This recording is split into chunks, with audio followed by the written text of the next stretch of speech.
Sizlarga bitta narsani aytib qo'ymasam bo'lmaydi, oyijonlar, eshitinglar. Rost ham shoshilyapman. O'zi Sayyor opam kelganlar, qaranglar. Qon ko'paytiruvchi dorilarni homiladorlikdan oldin ichib, gemoglobininglarni ko'tarib olinglar iloji boricha. Chunki birinchi trimestrgacha 12 haftalikgacha qon ko'paytiruvchi temir preparatlarini ichish mumkin emas. Tushundinglarmi? Mumkin emas.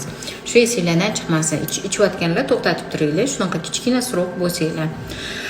Bo'lmasam bilib qo'yinglar. Endi o'zinglarni biliminglarni oshirmasanglar bo'lmaydi.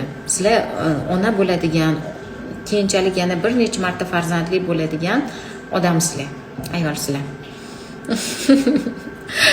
To'g'ri tushuntiryapmanmi? Shuncha hamma narsani bilishimiz kerak. O'zimizga tegishli bo'lgan. Kelishdingmi? Kesarva bo'lgan oyijonlar, bu ma'lumotga e'tibor bermasanglar umuman bo'lmaydi. Qaranglar, shu kuzatuvlarimdan shu narsa chiqdiki, ko'p kesarvadan keyin kesarvada akusher ginekologlar sheykani qo'shib kesib yuborar ekan yoki sheykani juda oldidan kesib yuborar ekan va sheykani xususiyati yo'qolar ekan. Hozirgi homiladorimda ham xuddi mana shunaqa bo'lgan. Imенно ko'p qaysilarda sheyka kesilib ketadi. Mana sizlar dard bilan borasizlar, bir necha palets ochilgan bo'ladi, uzoq vaqt dard chekasizlar, lekin tug'maysizlar, oxiri qon keladi, nimadir yomonroq suv kelib qoladi, isrochli kesarvaga olib-boradi-yu, ana shunaqa vaqtda sheyka yarmigacha, tug'ruq yo'llari yarmigacha ochilib turgan holatda kesarvaga olinadi, aynan pastki qismdan kesarva qilinadi, o'shanda sheyka ketib qoladi. Keyingi farzandinglarga juda ham ko'z quloq bo'linglar, ayniqsa 16 haftadan keyin sheykani tekshirtirib turinglar, ochilib ketishi mumkin. Tushundinglar ham? Kesarva bo'lganlar shunisiga ahamiyat beringlar, shunaqa dard chekib kesarva bo'lganlar. Hozir shunaqangi xursand bo'lib ketdim, oyijonlar, homiladorim uchun emas, o'zimizning klinikamiz uchun. Mana shunaqangi ekspert darajaga chiqqanligimiz uchun, klinika ekspert darajasiga chiqqanligi uchun. Bu yerda muammo aniqlanayotganda o'sha muammo to'g'rimi, noto'g'rimi yoki umuman boshqa muammo bormi bolada? Shunaqa holatlarni aniqlab beramiz. Bular Qozog'istonliklar. Qozog'iston, Qirg'iziston, Turkmaniston, Tojikiston, nafaqat O'zbekistonda, mana shu qo'shni davlatlardan ham muammolar bo'lsa, kesinglar, birgalikda konsulyum qilib aniqlab beramiz. Xudo xolasa klinikamiz kengayapti. Yana ham kuchli mutaxassislarni jalb qilamiz. Ustoz darajasida ko'radigan insonlarimizni jalb qilamiz. O'zimizning ham ilmiy darajamizni oshirish uchun hamma ishlarni qilamiz. Xudo xolasa sizlar qo'llab tursanglar, shunaqa sizlar ishonadigan va ishonchlarni oqlaydigan joyimiz o'zi. Yana ham shunga aylanamiz. Mana hozir Mardon opam bilan tekshirdik. Mardon opa, yuragida paroklar chiqmadimi? Chiqmadi. Keyin yana burun suyagi yaxshi chiqdimi? Burun suyagi ham yaxshi ekan. Formasi ham yaxshi ekan. Haqiqatdan men bu qovug'i tashqarida va qovuqni oldingi devori chiqmadi, Mardon opa. Qovug'i umuman ko'rinmadi. Qovug'i o'zi chiqmayapti. Keyin qovog'i organlarida ham nuqson. Jinsiy organlarida ham nuqsonlari bor. Matkada, tuxumdonlarda ham bo'lishi mumkin. Tuxumdonlarda ham muammo bo'lishi mumkin.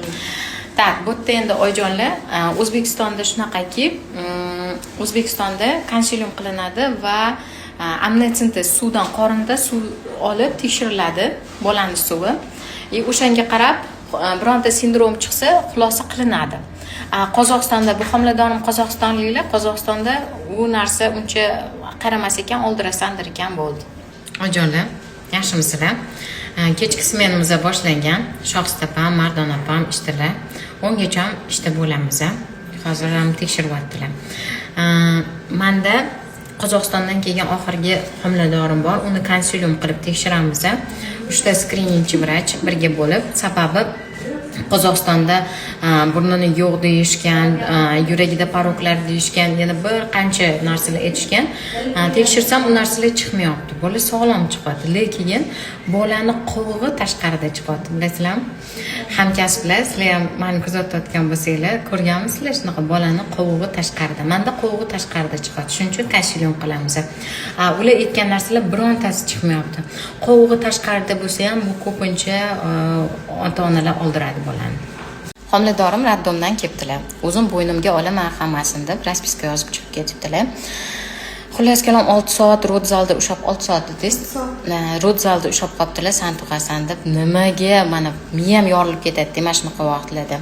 Oddiygina varikoz og'riqlardan san tug'ib qo'yasan deb sheykan ochilib ketyapti. Mana sheykalarni ko'rib, rasmini chiqarib isbotlab beryapmiz. Sheykalari 45 chiqdi bizda. Ochiladigan sheyka emas. Keservachoqlari ham juda ham zo'r. Endi qaranglar. Ojonlar. 15 martga sani keserva qilamiz deyotgan. To'g'rimi oyisi? 15 mart 10 deyapsan, 15-da keserva qilamiz deyishdi. Ayto bola endi 2 kilo 232 hafta 2 kunlik aqlga sig'maydigan holat. Eng ma'qul keserva vaqti oyisi 15 aprel, mart emas, aprel. O'shanda bolangiz yetilgan bo'ladi. Bolangiz keyin orqada qolishyapti dedilar dedingiz, orqada qolish yo'q, qaytang 10 kun oldinda o'syapti. Xullas kalom yetib boradi. Muddatdan oldin narsalarni vaj qilib keserva qildirishingiz bolangizni odatda o'limi bilan tugaydi oyisi. Yana borishdi-da, men borganimda o'ladi, yana 3 ta qiz keldi Zulayxobadan, o'zidan takror. Uchalasi ham menda chiqqan ekan. Uchalasi ham. Qo'limizning paketimiz bir xil edi. Er xotin birga kelishdi, keservaga olamiz hozir srochnosani deb. Keyin menga Zulayxobada tushdim, hozir mumkin emas, bola yetilmagan, keserva qildirmagan deb aytishuvdi. Shunaqa dedilar desa, yo'q, hozir biz o'zimdan ishonamiz, chetdagiga ushamaymiz, Zulayxoga вообще qilish kerak deyishdi, keserva qilishdi. 2 soatdan keyin tashqari chiqsam, bolasi o'lik tug'ildi. O'shanda yig'ladi rasayli to'polon qilib. Ko'rdinglarmi? Jalkada bola jalka. Nima deyishim bilmayman. Dopplerning maqsadi bolalar o'limini oldini olish bo'ladi.